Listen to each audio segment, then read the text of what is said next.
खट पे चल के आज चारों धाम आए हैं। बजाओ ढोल स्वागत में मेरे घर राम आए हैं। कथा शबरी की जैसे जुड़ गई मेरी कहानी से। न रोको आज धोने दो चरण आँखों के पानी से। बहुत खुश हैं मेरे आंसू के प्रभु के काम आए हैं। बजाओ ढोल स्वागत में। उल्लेख आख्यान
सुरू आहे। आता पुढे काय घडतंय ते प्रत्यक्षच बघा। नमस्कार तर श्रोते, अशा रीतीने सेवाव्रती मंडळाच्या 3 दिवसांच्या वार्षिक स्नेहसंमेलनाची सांगता करू। सोहळा उत्तम पार पडला आहे। महिला मंडळातील महिलांच्या विविध कलागुणांचे दर्शन आपल्याला झाले. हा म्हणजे तशा आपण एकमेकींना चांगलंच ओळखतो, पण आता कित्येक जणींनी नव्याने ओळखणे पडते. आता वेळ आली आहे ती समारोपाची आभार प्रदर्शन करण्याची. त्यासाठी मी मंडळाच्या सदस्या ज्योती नाही रेणुका हां प्रांजली यांना विनंती करा. जमेल ना? बघते. एखादा कार्यक्रम यशस्वीरित्या पार पाडण्यामागे अनेकांचं सहकार्य लाभलेलं असतं. त्या सर्वांबाबत कृतज्ञता व्यक्त करणे हीच आपली संस्कृती आहे की नाही? हा, मग त्यासाठीच हा आभार प्रदर्शन सोहळा. तसा औपचारिक पण गरजेचा. सर्वप्रथम स्नेहसंमेलनाची कल्पना मांडणाऱ्या मंडळाच्या अध्यक्षा राजश्रीताई यांचे आभार. आजच्या कार्यक्रमाचे 3 दिवसांचे सूत्रसंचालन करणाऱ्या रेणुकाताई यांचे आभार. आजच्या दिवशी अल्पोपहाराची चोख व्यवस्था बघणाऱ्या ज्योतिताई यांचे आभार. आमच्या कार्यक्रमासाठी जो हॉल उपलब्ध करून दिला त्याबद्दल कुलकर्णी परिवाराचे आभार. आमचा आवाज इतक्या छान पद्धतीने आपल्यापर्यंत पोहोचवला त्याबद्दल ध्वनी संयोजक प्रल्हाद दादा यांचे आभार.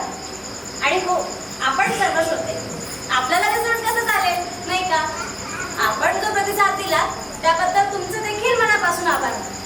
आणि चुकून कुणाचे आभार मानायचे राहिले असतील तर त्यांचेही आभार मानले आणि कार्यक्रम संपला असं जाहीर केले. छान झाला ना? राजू, कार्यक्रम खूपच आवडलेला आहे बरं का सगळ्यांना. हो का? हो, हे बरं ऐका ना, मला एक छान कल्पना सुचली. तसंही 8 वाजता हॉल रिकामा करून द्यायचंय. आत्ताशी वाजतात फक्त 6. खूप वेळ आहे आपल्यापाशी. मस्तपैकी निवांत बसू आणि चहा घेऊ. तसे पाय आकडले गो, उठवे ना बसवे नाही. आई गो, अहो चालायचं. साठी आली ना तुमची. आता हळूहळू. अरे मी काय म्हणते काकू, काहीतरी कुरकुरी चालायच्या तरी बरं. सकाळी न चुकता मॉर्निंग वॉकला जातात. अगं हो ग रेणू, ते तर जाते, पण काय आहे ना, सुनेचं ऑफिस, किरणजीवांचं ऑफिस, पोरांच्या शाळा, मग कुठे त्यांच्या मध्ये करत असतात. तेव्हा आम्ही दोघं उठतो आणि निघतो मॉर्निंग वॉक. त्यानंतर हास्यक्रम, त्यानंतर काढण्याचा रस. बापरे, फारच काळजी घेता बाई आरोग्याची. तरी का बरं उठवे ना बसवे ना? नको होतील त्यांची चेष्टा करू. पण एक मात्र नक्की हा, 3 दिवस भरपूर प्रेक्षक होते कार्यक्रमाला. आणि कमी होती खूप धमाल आणि 3 दिवस. राजेश्रीताई काय कल्पना काढली असते ह्यासाठी मी करते. चला, तुमच्या सर्वांच्या सहकार्याने कार्यक्रम अगदी मस्त झाला. आणि हो प्रांजली, तू सर्वांचे आभार मानले, पण तुझे आभार मानायचे मात्र राहिले. माझे आभार ते कशाबद्दल? कशाबद्दल म्हणजे काय? आम्हा सर्वांचे आभार मानल्याबद्दल. खरं सांगू का, या नाट्यवंताच्या वेळेस मला फार टेन्शन आलं होतं. दिसला असेल मी माझ्या चेहरा. काय होती का? मला कशाला विचारताय? असं काय प्रॉब्लेम काय तुझा? असं तुझ्याकडे का होतीस तू? जाऊ दे ग, फार नको विचारतो. लोकांना आवडणार ना कार्यक्रम. झालं होतं. पण मी काय म्हणते, आजचा कार्यक्रम मस्त झाला आणि वेळेतही संपला. आता माझ्याकडून सर्वांना आईस्क्रीम पार्टी. सगळ्या बघ कसं उठल्या पटापटा. अगं योगिता, उठकी तू पण. तू का बाई अशी थंड? आईस्क्रीम खायच्या आधीच थंड. मगापासून बघतेय मी योगिता, तू अगदी गप्पा चालेल ग. जरा कुठे वाटतेस? चलते ना आभार प्रदर्शन पार्टीला. आभार प्रदर्शन पार्टी इथं माझं काय काम? ज्यांनी आभार मानले, ज्यांचे आभार मानले त्यांनी जावं खुशात. मला कशाला बोलवताय? मी बोलवते सर्वांनाच. कशाला म्हणजे काय, जरा श्रम तरी घालतो. हो का? मग ज्यांनी श्रम केले त्यांचं आवू देत की पर्याय. माझं काय काम? अगं मग तूही केलेस की श्रम. प्रॅक्टिसच्या वेळेला चविष्ट बटाट्यावडे कोण करून आणायचं? योगिता, मला असं वाटतंय खरं तर तू बटाटा वड्यांची गाडीच टाकायला हवी ग. बिझनेसही चांगला होईल तुझा. अगं बाई, तुमच्या लक्षात आहे?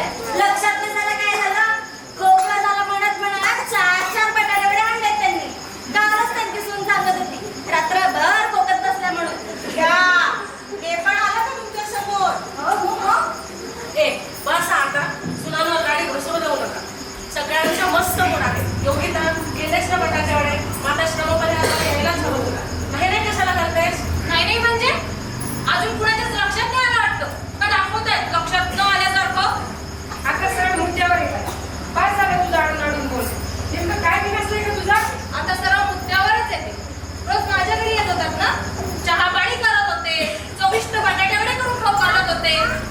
बाकीच्यांच्या खाण्याचे लाड पुरवत होते आणि माझ्या नावाचा साला उल्लेख काय करायला सांगणार आहे आभार प्रदर्शन करताना? मला का ओरडतेस? मी थोडी ना केलंय आभार प्रदर्शन. बस आता नको असं लेकी बोले सुने लागे करू.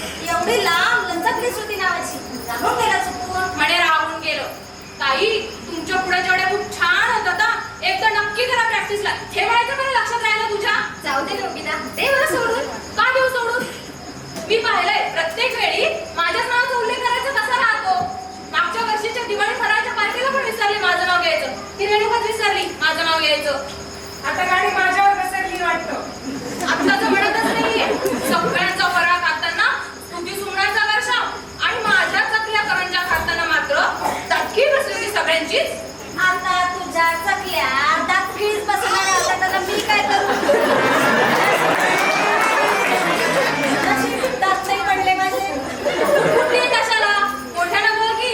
अगं योगिता, 10 बायका 2 करंजा चौथारी खेळायला पाहिजे ना. तेच म्हणते 2 करंजा तुम्हा सर्वांसाठी राखून ठेवल्या त्याचं काहीच नाही का? अगं प्रांजली, 2 करंजा. 2 करंजा ठेवला तिने आपल्यासाठी. का नाही केलं असं चवलंय? राहिलं ग बाई, खरंच राहिलं. संपूर्ण शरणागती. सगळ्यांना मस्त खायला प्यायला घातल्याबद्दल त्रिवार आभार आभार आभार. असे आभार नकोय तुमचे. अगं मग हवाय तरी काय तुला योगिता? काही नको बाई, काही नको.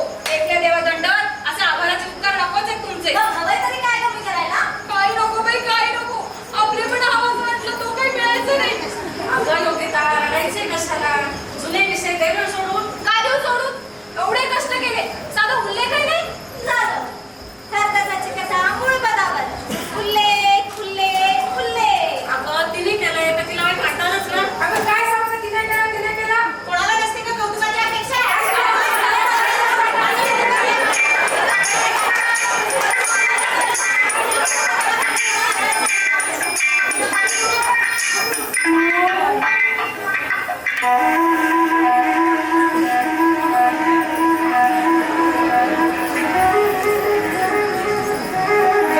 कर्मण्येवाधिकारस्ते मा फलेषु कदाचन. तू कोण? बायकांच्या गोंधळात काय करतोस तू इथे? आपला आरडाओरडा ऐकून आला वाटतो. अगं प्रांजू, मला वाटतं हॉलची वेळ संपली आहे ना, म्हणून आला असेल तर लगेच सांगायला. असं काही नाही. मला तर वाटतं योगिता तुझे रडारड ऐकूनच आला असावा. नको की चर्चा सरळ त्यालाच विचारूया. त्यालाच विचारू. मलाच करायची excuse me, who are you? आमची हॉलची वेळ संपायची अजून. 8 वाजेपर्यंत हॉल आमच्या ताब्यात आहे बरं. अहो ताई, मी कुठे सांगतोय तुम्हाला हॉल सोडायला? मी आपल्या इथे शांत उभा आहे. व्यवस्थापक आहात का तुम्ही इथले? तसं म्हणा हवं. सगळ्या जगाचीच व्यवस्था पाहा तुम्ही, नाही का? युद्धाची चाहूल लागली की लगेच हजर होतो मी. म्हटलं होतं ना मी, आपली आरडाओरडा ऐकून आला. शांती प्रस्थापित करायला यावंच लागतं. रेणुकाताई, अय्या, तुम्ही ओळखता का हिला? हो, मी सर्वांनाच ओळखतो. काय राजश्रीताई?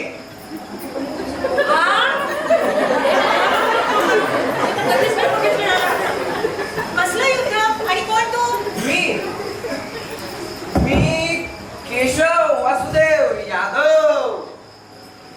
आणि युद्ध सुरू होऊ नये म्हणूनच सांगतोय. कर्मण्येवाधिकारस्ते मा फलेषु कदाचन. कोणत्याही फळाची अपेक्षा न करता कर्म करत जा बरं. ओ योगिताताई, कुठे लक्ष तुमचं? तुम्हाला सांगतोय मी. अरे कोण कुठलं तू केशव? आमच्या गप्पा अर्धवट ऐकल्यास, आमची नावं माहिती करून घेतलीस. कृष्णाचं नाव सांगतोस, गीतेतली वचनं बोलतोस आणि मला उपदेश करतोस. म्हणजे कोणत्याही फळाची अपेक्षा करू नका. असं काय फळ मागत होते मी? प्रेमाने केलेल्या अगत्याचा नाम मात्र उल्लेख नाही एवढा सलतो म्हणत. आहो, इथे तर फक्त मैत्रिणीमध्ये नाव घ्यायचंय.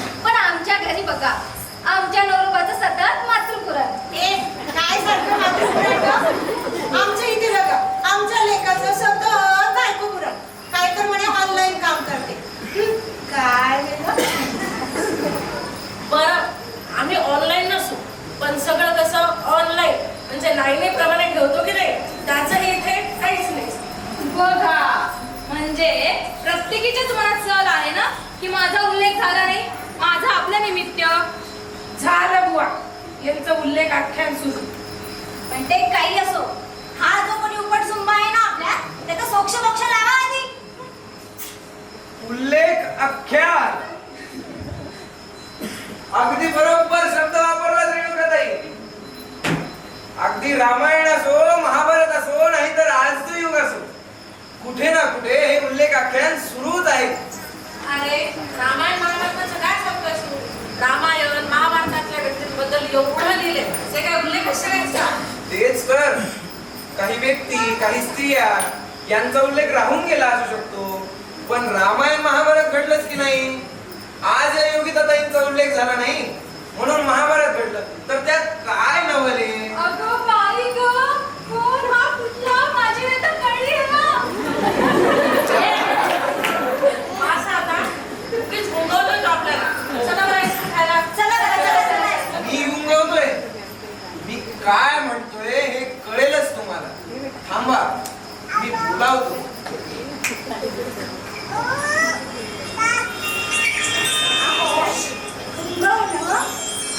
याचा धर्म. आता तुम्ही कोण आणि कशाला आलाय तेव्हा? तुमच्याशी संवाद साधायला या पेशवाला बोलवलंय बरं. संवाद तो कशाबद्दल? कशाबद्दल? तुमच्या सगळ्यांची सहल आहे ना, त्याबद्दल. तुमच्या सगळ्यांच्या दुःखाबद्दल. आमचं दुःख. तुला कोणी सांगितलंय का आम्ही दुःखी आहोत म्हणून? Excuse me. मी सांगितलंय. अरे वा, एकतर आमच्या गप्पा हाताला ऐकल्यास आणि त्यावर तिला पण बोलावलंच इथे. तुमचं मन समजून घ्यायला मला तुमच्या सर्वांच्या गप्पा पूर्ण ऐकायची गरज नाहीये. या योगिताताईचं निमित्त मात्र आहे.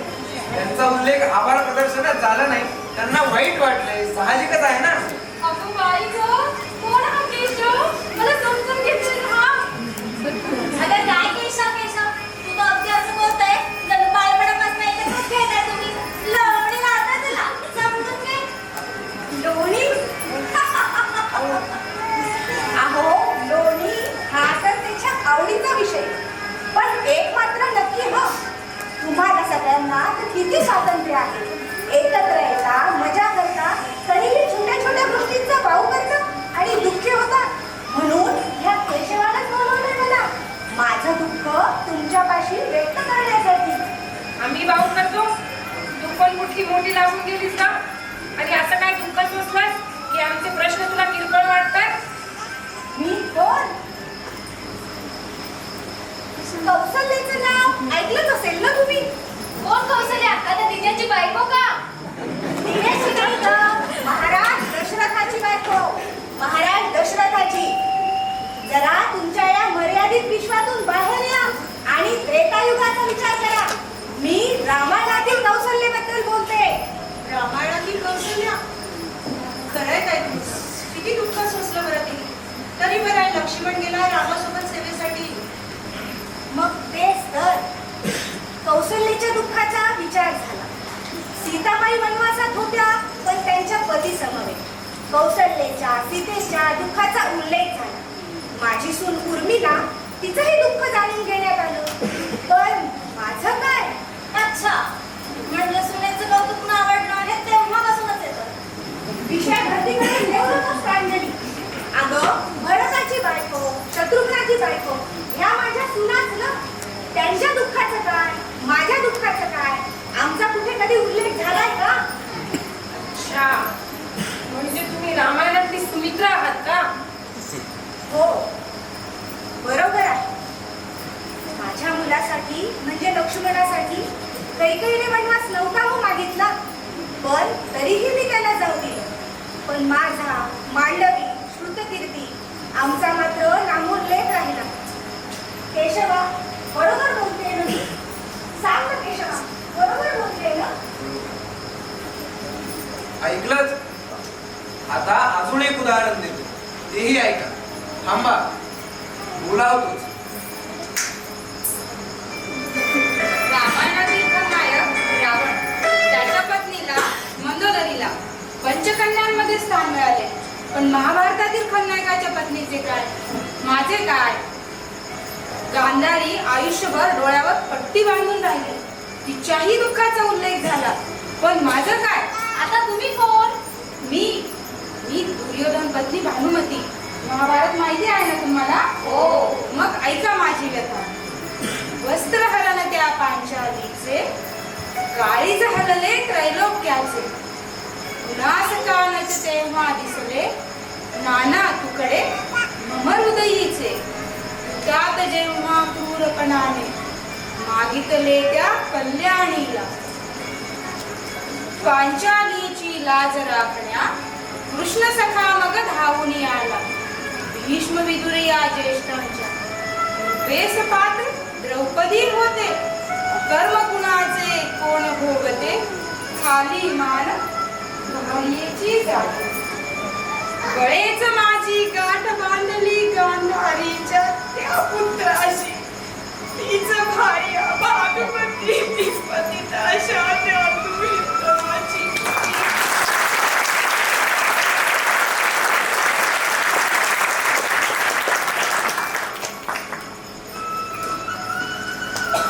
अच्छा, म्हणजे तुम्ही दुर्योधन पत्नी भानुमती? कधीच नाही ऐकलं तुमच्याबद्दल. काय आली का जाग सगळ्यांना? जागेला आम्ही कुठं झोपलोय? तुमचंच तर दुःख पूर्वाला झोपला होता की इतका वेळ.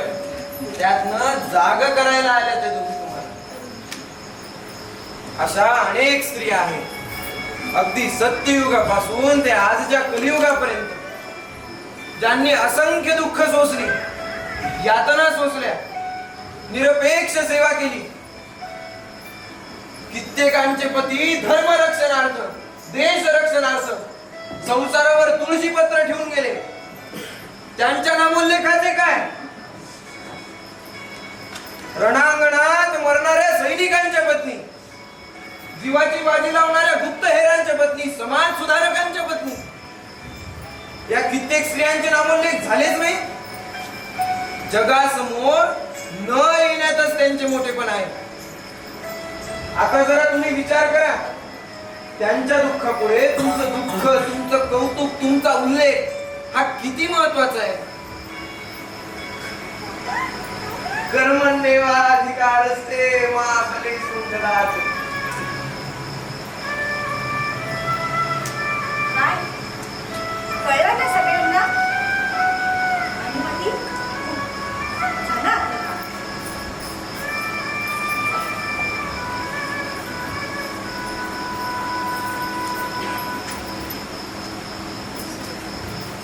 अगं बाई गो, एखादं स्वप्नच पाहिल्यासारखं वाटतंय. भूतंकी तर नवी नाही, पण ते काही असो, केशव मिळाला ना ते अगदी खरंय. हो ग, पटलं ग बाई, पटलं. अगदी मनापासून पटलंय. काय पटलं तुला? आपल्याला खायला घाला म्हटलं, आपण घालावं आणि विसरून जावं. काय? आणि आपल्याला कोणी खायला घातलं तर आनंदाने खावं. मग राजश्री जायचं ना आपण आईस्क्रीम खायला. म्हणजे उल्लेख आख्यान संपलं म्हणायचं. आता या कोण आणखी? रामायणातल्या की महाभारतातल्या? आम्ही रामायणातल्या नाही, महाभारतातल्याही नाही. मग आम्ही रामायणाच्या कॉलनीतले आहोत.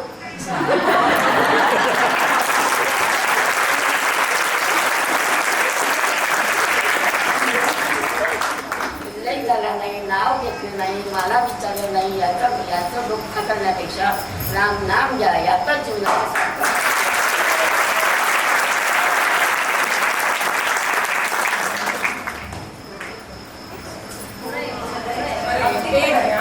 एवढं सगळं झाल्यानंतर आईस्क्रीम हवं. पुढच्या वेळी पण असंच वार्षिक संमेलन करूया. पण त्यावेळी मात्र ज्योती, योगिता, रेणुका, माधुरीताई तुमच्यापैकी कुणीतरी अध्यक्षपदाची जबाबदारी घ्यायची बरं. म्हणजे राजश्रीताई इकडे या आधी. काय ग? म्हणजे मी अध्यक्षपदासाठी लायक नाही असं म्हणायचंय का तुम्हाला?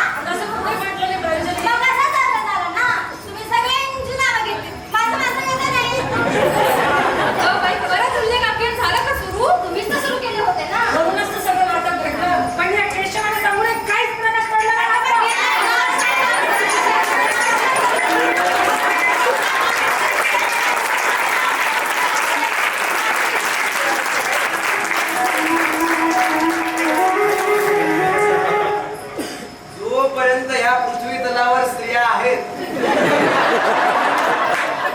तोपर्यंत हे उल्लेख आख्यान घडतच राहणार आणि मी देखील घडत राहणार. सर्व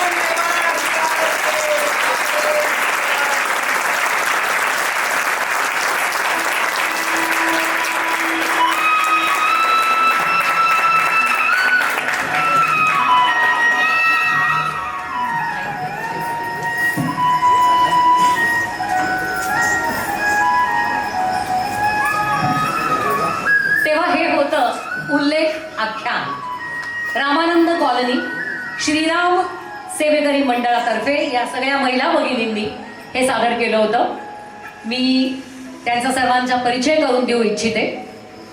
ह्याला उल्लेख केला नाही तरी चालतं बरं का, पण माझं काम आहे ते करणं, म्हणून केवळ सांगते.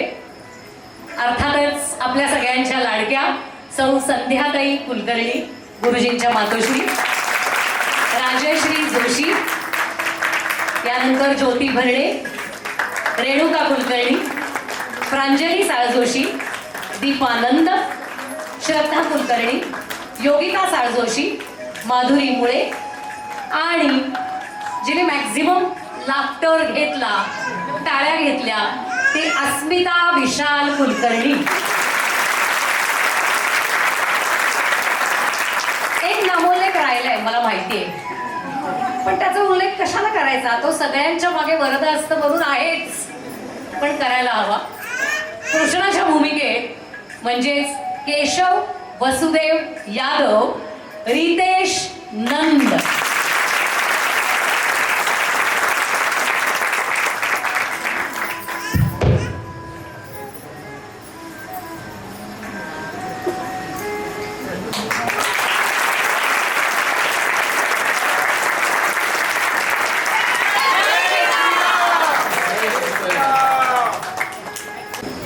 जय श्रीराम.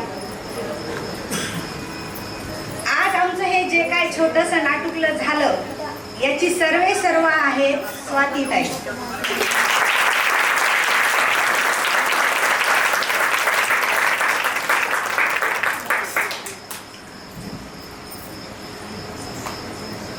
तुमचं कौतुक करणं किंवा आभार मानणं माझ्याजवळ शब्द नाहीये, पण आमच्या सगळ्यांतर्फे तुम्हाला खूप खूप थँक्यू. सर तुम्हाला सुद्धा थँक्यू.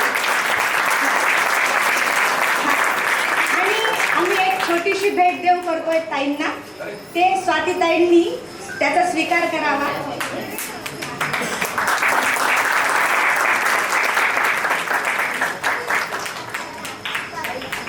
काकू तुम्ही काकू हा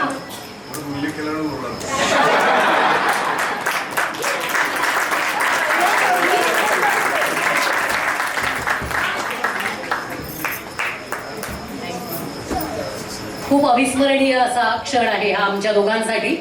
आमचे सद्गुरू स्वामी पुरुषोत्तमानंद, जे आता देहात नाहीत, परंतु ज्यांना आम्ही आता परमपूज्य विशाल गुरुजींमध्ये पाहतो, त्यांचं जे जन्मगाव पोटगवण यवतमाळ जिल्ह्यातलं, ते गुरुदेव चिन्मयानंदांचे ज्येष्ठ शिष्य, आणि चिन्मयानंदांनी त्यांना त्यांची दत्तभक्ती चालू ठेवण्याची अनुमती दिलेली होती. त्यामुळे दत्त जयंती उत्सव करायला ते काही जणांना, आम्ही जे त्यांच्या परिवारातले म्हणवायचो किंवा त्यांचा वरदहस्त आमच्यावर होता, आम्ही तिथे जायचो. आणि तेव्हा स्वामीजींनी आम्हाला ही सेवा दिली होती की तुम्ही दोघंही जण या क्षेत्रातले आहात, तर तुम्ही गावातल्या लोकांना घेऊन, काही शहरातले लोक आणि काही गावातले लोक असे मला एका स्टेजवर पाहिजे, या साक्षी दत्ताला इच्छा आहे. त्यामुळे तुम्ही ती सेवा घ्या. आणि ती सेवा तिथे आमच्याकडून साक्षी दत्त संस्थांनी करून घेतली. पण आता तीच परंपरा इतक्या सुंदर पद्धतीने आणि सहज पद्धतीने चालू राहील याची गुरुजी कल्पना नव्हती. आणि आता ह्या श्रीराम सेवेकरी मंडळाच्या मार्फत आमच्या स्वामीजींनी दिलेली सेवा अशीच पुढे चालत राहू ही सद्गुरूंचरणी प्रार्थना करते, रामांच्या चरणी प्रार्थना करते आणि आपल्या सगळ्यांना पुन्हा धन्यवाद देते. सगळ्यांना मजा आली का? लाफ्टर मिळाले ना पाहिजे तसे. आता परत नाटक करायचं वाटतं की नाही? पुढच्या वर्षी अजून काहीतरी चांगलं निघायची शक्यता आहे. त्यासाठी ही आपण ग्रँड रिहर्सल झाली असं समजूया, म्हणजे ते चांगले नट पकडता येतील अजून. पण परत बर्थडे पार्टी आहे, घरचे लोक आले, हे नाही होऊ शकत. कारण 8 लोक, 9 लोक, 10 लोक सगळे त्यात अडकलेले असतात. अप्रतिम तुम्ही सगळ्यांनी काम छान केलं. म्हणजे तुमच्याकडे प्रोफेशनल कामामध्ये अगदी पोटेन्शियल आहे. आणि औरंगाबाद या शहराने खूप मोठे मोठे नट मराठी रंगभूमीला दिलेले आहेत, प्रश्नच नाही. औरंगाबाद ही कलाकाराची खाणच आहे. मी स्वतः सरस्वती भुवनचा विद्यार्थी आहे. म्हणजे तुम्ही आता इथं राहता ना कॉलनीमध्ये, इथे मी हुरडाखाली येतो शेतात, ही सगळी शेतं होती. त्यामुळे औरंगाबादचा मला खूप जुना संबंध आहे. आणि आता समजले का, सॉरी. आणि आता तर सद्गुरूच मिळाले मला, प्रश्नच नाही. आणि तुम्ही सगळे खूप छान, अप्रतिम. म्हणजे लांबून बघत होतो, कोणीही चुकलं नाही, खूप छान. तुम्ही तर क्लॅपिंगच घेतो सोल वाजेला, सॉलिड क्लॅपिंग घेतली. आणि अस्मिताने कुठे, मला तुमच्यावर अजिबात कॉन्फिडन्स नव्हता, पण गुरुजींच्या सौ म्हणून म्हणलं जाऊ दे, हा बॉल आपण वाईट टाकून देतो, त्याच्याच करा झाली. आणि अंपायरला सांगायचं की नाही, हा बॉल वाईट नाही, याला काही नाही, जाऊ द्या.